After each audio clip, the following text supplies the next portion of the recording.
Hi friends, greetings for the day. I hope you all are staying safe at your own place. I, CA Pujin Kapadia, welcome you all on my today's lecture on the subject Mercantile Law. We have started with the topic of offer and acceptance under the Indian Contract Act 1872, under which, first of all, we had discussed what is the definition of offer or proposal. Friends, now you might be much more knowledgeable on this particular part than me because you have read it more number of times than me, right? As a result of which, I would just like to take a quick overview of what we have covered under this. It is defined under section 2 clause A. What was the main part? There are two persons. One is signifying his willingness to do or to abstain from doing anything. कुछ करने के लिए या कुछ ना करने के लिए. What was the main purpose is to get the assent from that another person. If this is the case, it is known as offer or proposal. Then we had started with the legal rules as to offer. That is, whensoever I am making an offer, what all are the legal rules that I need to keep in mind?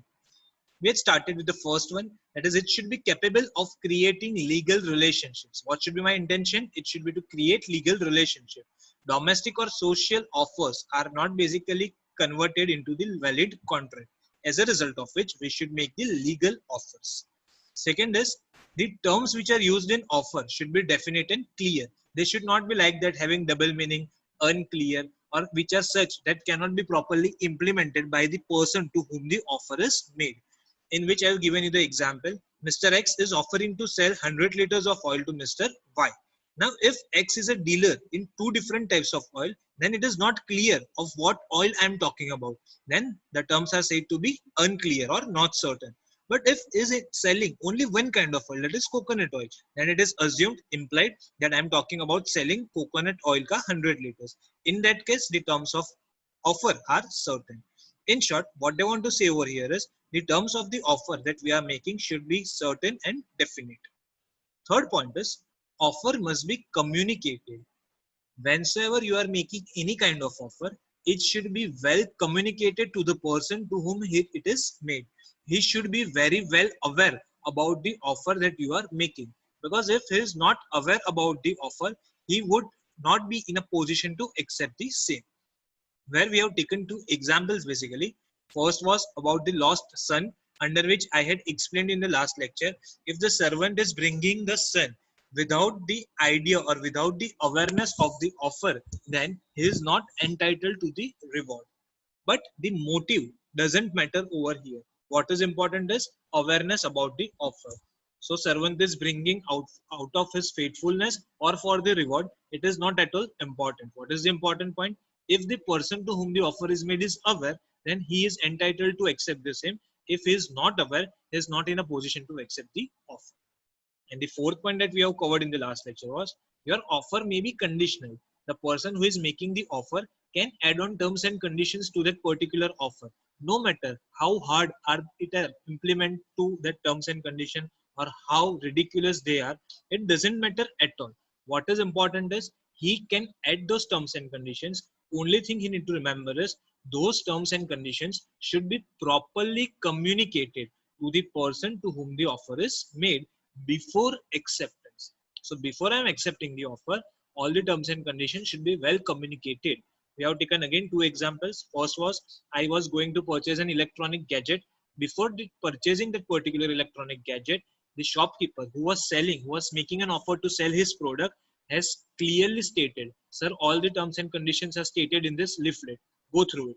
Now, even if I'm not going through it, I am bound with those conditions. Why? Because they were very well communicated to me before my acceptance. At the same time, I had taken second example that is written in the last point, that I'm checking in into the hotel. Now, the owner, that is the management of the hotel, are not responsible of the belongings of the clients. But this was stated inside the room. But when did I accept the offer? At the reception itself, when I made the payment of the room. As a result of which, though the conditions or the terms were communicated to me, but they were communicated after my acceptance. So I am not bound by those conditions. Friends, we have covered in the last lecture till this particular point.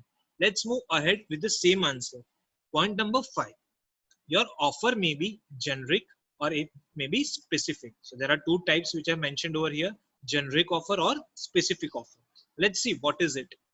When an offer is made to a definite person or a definite class of persons, it is said to be specific or definite offer. So let's take an example.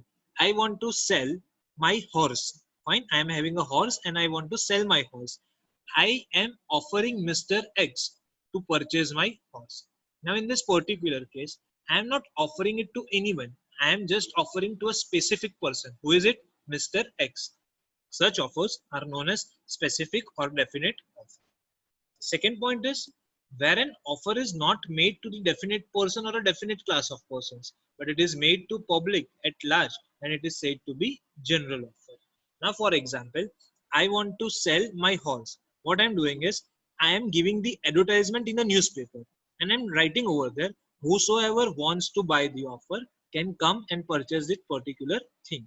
As a result of which, I am inviting the offer. So basically, this is not the offer. This is invitation to offer that we are actually going to cover in the next topic. So let's not mix it now as of now. Here, I just need to remember whenever I am making an offer to the public at large, that is, I am not specifying any person. For example, I am having a shop, I am selling the cloth. Fine. Now, any person can step in and purchase the cloth. It is not like that only one person or specific class of person can come and purchase. Now, in this particular case, offer is open. Anyone can come inside and purchase the cloth they want to purchase. So, such offers are known as general offer, but those which are made to specific are known as specific offer. So, it is very easy to remember, friends. If it is made at public at large, that is open for all, it is known as generic. If it is made to specific person or a specific class of person, it is known as specific offer. Third point is specific offer can be accepted by only those to whom it is made. It is but natural. If I am making the offer to purchase horse to Mr. X, then only Mr. X can accept it. Not other person can come and accept this offer. While general offer can be accepted by any person. In short, there is only one crux that you need to remember. When an offer is made to a specific person or a specific class of person, it is known as specific or definite offer. When it is not made to specific person or a specific class of person, but it is made to public at large, anyone can accept that offer. Then it is known as general offer. Fine. Okay, let's move ahead. Now there are certain points that you need to keep very well in mind. This is having a slight distinction from the offer. So we need to focus on those particular points. In 6 point I have written offer versus a mere declaration of intention. That is, there are two different things. Offer, that is your one part that you already know what is offer. And second is declaration of intention, which is much nearer to the offer, but it is not offer. Let's understand the same with the points that I have mentioned over here. Basically, they are the case study which I have mentioned over here in form of examples. First point is merely declaring an intention or just the casual talk is not equal to the offer. Now let's understand with example. Mr. X, he was failing in a particular examination from a long time. Fine. He was discussing with someone and he told in a casual conversation, like when you are normally talking with our friends, with our relatives, fine, that if I pass my examination, I will pay rupees 1000 to the first person I meet after my results. So let's understand the scenario over here. Mr. X, he was failing in one class n number of times. So what he was talking with the group of the friends, he told that if I am passing my examination, I am going to pay rupees 1000 to the first person I meet. Now this was just a genuine casual talk. There was not a intention to create legal relationship over here. It was on my mind and I said it. He passed actually examination and met Mr. Y firstly after the result. Now Mr. Y claimed that amount of rupees 1000. Mr. Y is like, तूने बोला था ना तो 1000 rupees देगा. Now pay me 1000 rupees. It was held in this case that whatsoever was being told by Mr. X, it was just a casual talk, or it was just the excise tutors. Excise tutor is whenever your head is filled up with something, you just burst it out, you just say it out. Fine. There is no basically intention. You are just talking it in a casual terms. If this is the scenario, then Mr. X was not actually making an offer. He was just merely declaring his intention, or he was just merely doing a casual talk. As a result of which, Y is not in a position to claim rupees 1000 rupees. So in the first point, what we have understood, if I'm merely declaring my intention कि इस बार मैं पास हो गया तो मैं ये करूंगा, fine, it is nothing, it is just a declaration of my intention. Or if I'm casually talking, fine, there is no basically legal intention to be created, I'm just saying it out in a casual talks, then there is no offer. So please friends, take a note of this particular point. Now in the second point, what I've written is a statement of price is not equal to the offer. Now let's understand with an example. Mr. A, who is a laptop dealer, was inquiring about the availability of the laptops. So who is Mr. A? He is a dealer, he is a trader of laptops. So he was inquiring about whether the laptops are available as of now or not. With whom? With B. Now Mr. B is the manufacturer of laptops. So what is the scenario till now? A is inquiring about the availability of laptops with Mr. B, who was the manufacturer. B said that we sell laptops from the range starting from rupees 20,000. So what B says generally, that we are dealing or we are manufacturing in laptops, the selling price of which starts from rupees 20,000. What Mr. B has done, he has just given the minimum price from where the range of laptops begin, that is the laptops they produce. Now what A said, I am ready to buy 5 laptops at rupees 20,000 you offered. Now this is the important one. What he has done, उसने बात को पकड़ लिया. What he is telling, yes, I am ready to buy 5 laptops at rupees 20,000 at which you have offered. It was held that it is the case of just a stated price. Now let's understand the case. What happened here? A was just doing mere inquiry that whether the laptops are available or not. So he asked B, you are a manufacturer of laptops, so let me know whether the laptops are available with you or not. What B said, yes, we are dealing into laptops, we are manufacturing laptops.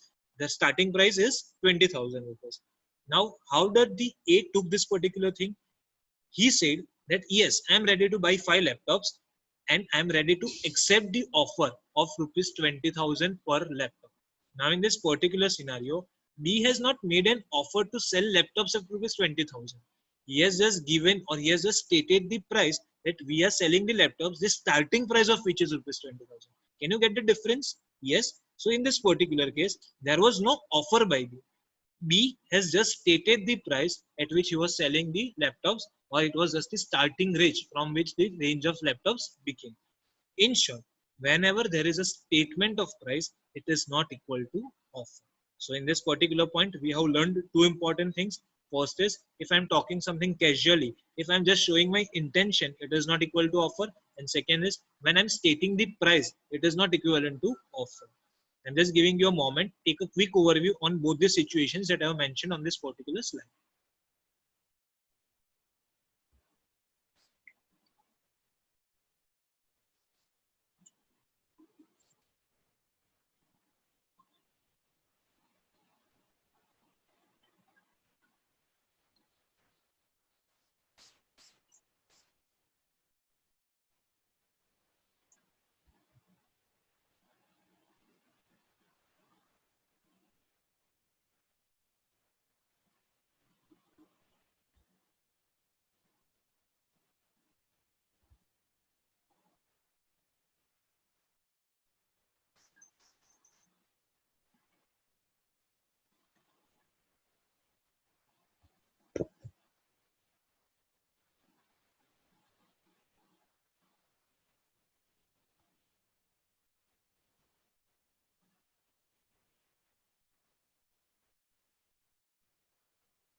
Well, friends, I hope I'm clear with the points that I've stated over here.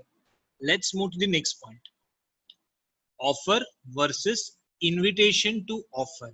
I have just mentioned this word in 2 slides back, invitation to offer. Now, offer is different and invitation to offer is different. Let's understand in detail. Invitation to offer is not an offer. Fine? Please remember this thing. Now, let's see certain examples in practical life of the invitation to offer. First is advertisement. What does advertisements do? They invite you to go to the shop and offer for the goods or services sold by them. For example, as I told you, I am a trader of clothes. Fine. What I'm selling? I'm selling clothes. What I'm doing? I'm giving an advertisement in a newspaper. Now, by giving this advertisement, I am not directly offering you. What I'm doing? I am giving you an invitation to offer. I am inviting you that you come to me offer me to buy the goods from me, and I'm going to accept your offer and sell those goods. In short, advertisement is not an offer, it is an invitation to offer. By advertisement, you are being invited by me that you come to my shop and offer me to the clothes you want to buy. I would like to accept your offer and would like to quote the correct price to that particular clothes. In short, advertisement is not an offer, it is an invitation to offer. Second example, I hope you all are well aware about this particular word, prospectus. What is prospectus? When the company wants to raise share capital from the public, they are issuing prospectus, that is invitation to come and invest in the particular company. Now again, prospectus से company क्या करती है? Company invites you to make it an offer to purchase its shares. It is inviting you. It is inviting the prospective shareholders that you make an application to purchase the shares of the company. Again, company is not making an offer by the way of prospectus. It is inviting an offer from the prospective shareholders that you come and give the application or give the offer to purchase our shares. So again, prospectus is not an offer. It is invitation to offer. Next points are quotations. Whensoever we are going to purchase something which is costlier, fine. So before purchasing that particular thing, we make sure that we make or take quotations from 3 to 4 different shops so that we can get the correct idea of the price. Now again, quotation invites you to place your order, thereby giving an offer to sell. Quotations are not the offer. By giving quotation, what I'm doing, I'm inviting you that you come and place the order for the goods of your requirement. So again, quotation is an invitation to offer. It is not an offer. Last is auction sale. I hope you all might be aware about what is auction, right? Wherever the goods are being displayed for sale, if you are interested to buy those goods, bidding starts. The highest bid is being given the particular product or particular goods. And when does the auction ends? By the fall of the hammer. In short, auction sale in that particular part, bid is an offer and not the display of goods. In short, what is the offer? Whensoever the bidder is bidding, he is making an offer that I want to buy goods at this particular amount. That is the bid he is making. Just by displaying goods at the auction, I am not directly making an offer. So please friends, be clear. Displaying goods at auction is an invitation to offer, that you come and bid for this particular good. So you make an offer for this particular goods. So whenever we are bidding, we are giving an offer. At the time of displaying the goods, it is just an invitation to offer. Just giving you a moment, take a quick overview on this particular point also.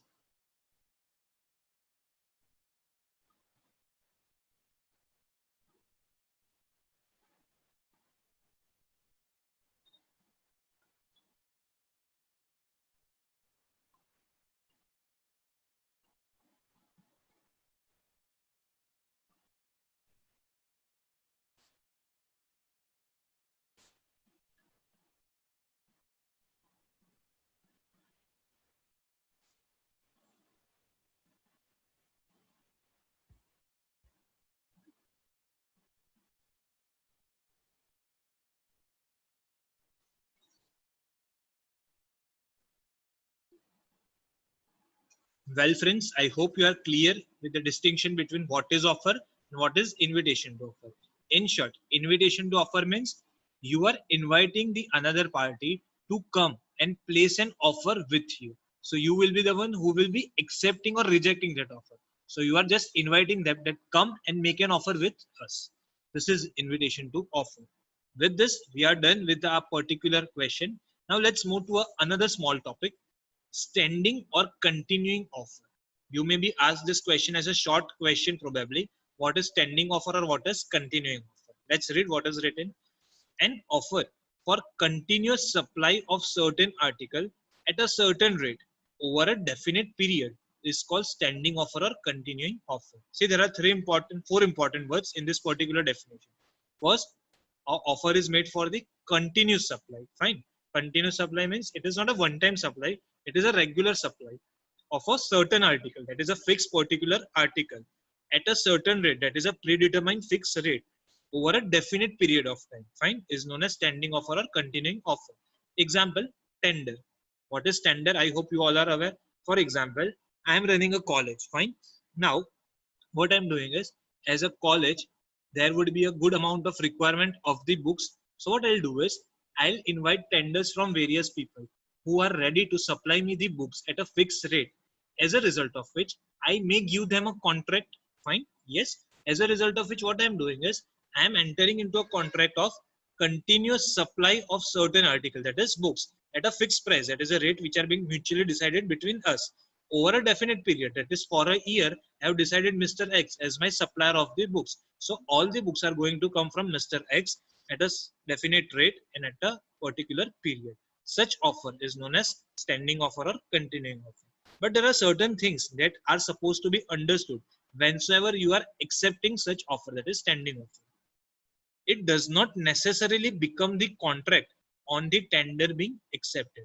For example, there are all three persons, Mr. A, Mr. B, Mr. C. All three of them have quoted certain amount. Now, I felt Mr. A's was the minimum amount, as a result of which what I have done is I have accepted the tender of Mr. A. So what I have accepted the offer, standing offer, which was given by Mr. A. Now I have accepted the tender, but this is not giving rise to the contract. Now understand the difference. What I have done, I have accepted the standing offer, but it has not resulted into the contract. Why? Let's see in the below points. It will become a binding contract only when a specific order in terms of tender is placed. Mr. A has given me a standing offer that during the year I am going to supply you the books at this particular price. Fine, that was the standing offer which was given by Mr. A. I have accepted his standing offer. Now, when actually the binding contract will be entered, when I am placing an order for certain books, like say I want 10 books at rupees 100, that was predetermined. Fine. At that point of time, we are entering into a contract of 10 books. So, acceptance of standing offer do not give rise to the contract. Remember, friends, whenever we are actually asking for the specific goods, then the contract comes into existence. I hope I am clear with this particular point.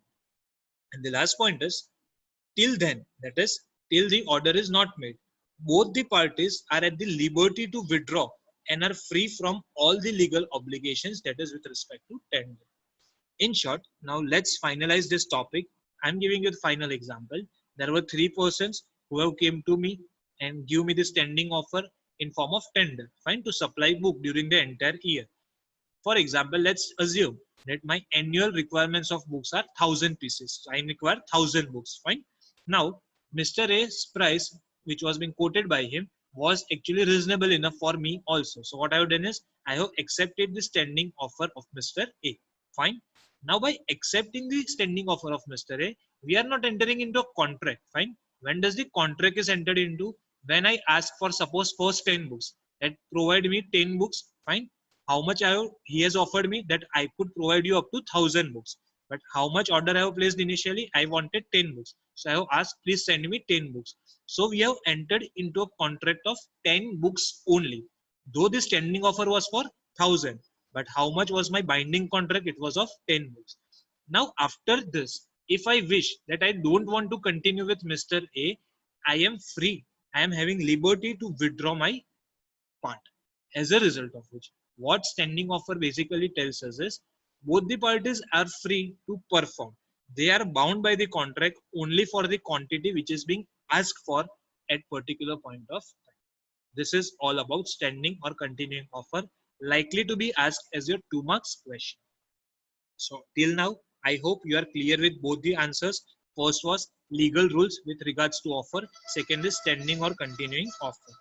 Let's move to the last point for today's lecture. It is lapse or termination or revocation of an offer. That means if you are offering, how does your offer gets terminated? How does your offer is lapsing? That is, your offer is not getting valid. That is, your offer is getting void. That now you are cancelling your offer. This answer or this points are being stated under section 6 of Indian Contract Act 1872. A proposal is revoked or terminated. मतलब मुझे cancel करनी है proposal को, मुझे cancel करना है offer को. How it can take place? So there are certain points that I have written over here. So how does the offer comes to an end? First point is by notice. Fine. For example, I have made an offer that I want to sell my horse to Mr. X. Now, before Mr. X accepts my offer, I am telling him express manner that I don't want to sell my house. What I'm doing is I am giving the notice of revoking my offer. Revoking is वापस खींच लेना. Fine. So what I'm doing is, as of now, at that point of time, before acceptance by Mr. X, I can give him the notice that I don't want to continue with the offer, so I'm taking back my offer. So first point is you can cancel, terminate your offer by the notice. Second is lapse of time. That is specific time खत्म हो जाता है उसके बाद. Let's understand what is written over here. If the time is stipulated, for example, I have told I have made an offer to sell my horse to Mr. X, and if he is not accepting my offers in 3 months, then we would say the offer do not stands long. In short, अगर वो 3 months में accept नहीं करते हैं तो offer automatically क्या हो जाएगा, cancel हो जाएगा. In short, if the time is fixed that if you are not accepting my offer in certain particular time, then after that specific time your offer is going to lapse. And if the time is not specified, offer would base lapse on reasonable time. That is, now what is the reasonable time? It differs from case to case. So you need to remember only two things over here. If the time is stipulated, it is being specified at the time of making an offer that if you are not accepting my offer within 3 months, offer is going to be lapsed. In short, after the completion of 3 months, the offer will be terminated. But if the time is not specified, then when the offer will be terminated? After the completion of reasonable time. Now, what is reasonable time? It changes as per situation to situation. Third point is failure of acceptor to fulfill precedent condition. Again, I'm reading this point. Failure of acceptor, that is the person who is going to accept the offer, to fulfill precedent condition. Precedent means acceptance करने से पहले अगर कोई condition रखी हुई है, it is known as precedent condition. Again, continuing with the same example, if I was making an offer to sell my house to Mr. X, but I have kept a condition that if you want to accept my offer, you need to pay me 1 lakh rupees before accepting the offer. Now, Mr. X has accepted my offer but has not paid rupees 1 lakh to me. Now, what does happen? What has happened over here is he has failed to fulfill the precedent condition. As a result of which, my offer would be terminated. It won't be considered long lasting. In short, if there is any condition which is supposed to be fulfilled by the acceptor before acceptance, then it needs to be fulfilled. If it is not fulfilled, your offer gets cancelled. It stands revoked. Next point is death or insanity of the offerer. That is the person who is making an offer. If he passes away, he dies, or he becomes insane, mentally unsound, then the offer is terminated. But it is provided that offeree comes to know before the acceptance. Now, for example, again continuing with the same example, I have offered to sell my horse to Mr. X.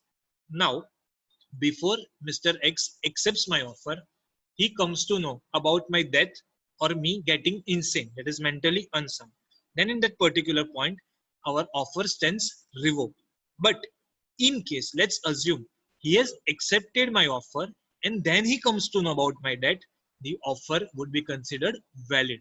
Please understand the difference, friends. So it is important that acceptor comes to the notice of the death or insanity of the offerer before the acceptance of the offer.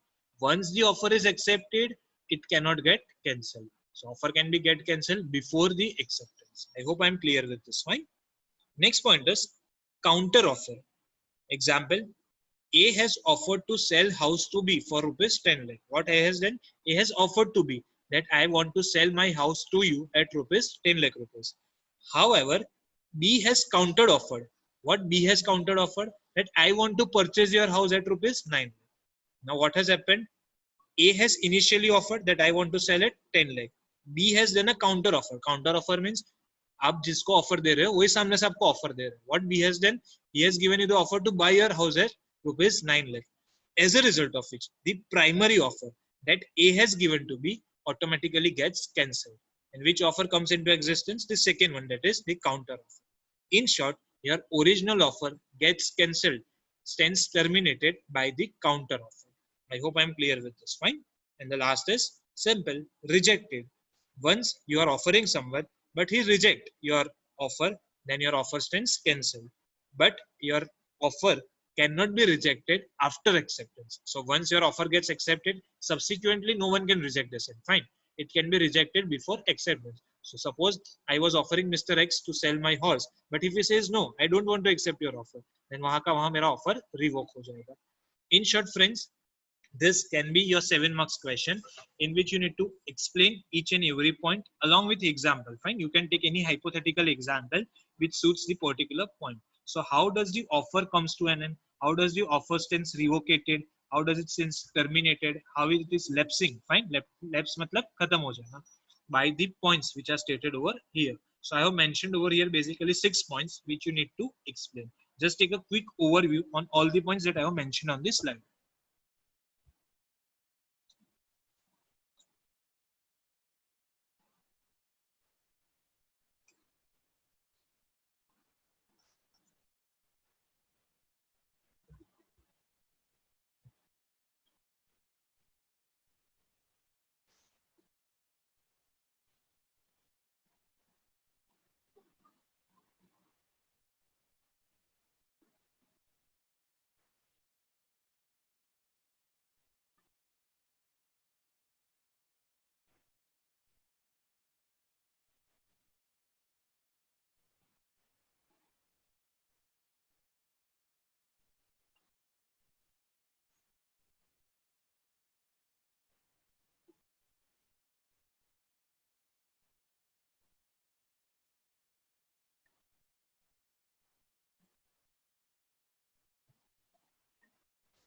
Well, friends, I hope you are clear with the points that I have stated over here. With this, we had completed the first part of this particular unit, that is offer, under which we have studied initially, first of all, what is the definition of offer. Secondly, we have taken 7 different legal rules of an offer. Then I have explained you what is a continuing or a standing offer. And last topic that we have covered is lapse or termination or revocation of an offer. So, I, CA Pujan Kapadia, thank you all for your patient listening and hope to see you soon in my upcoming lectures. Thank you, friends.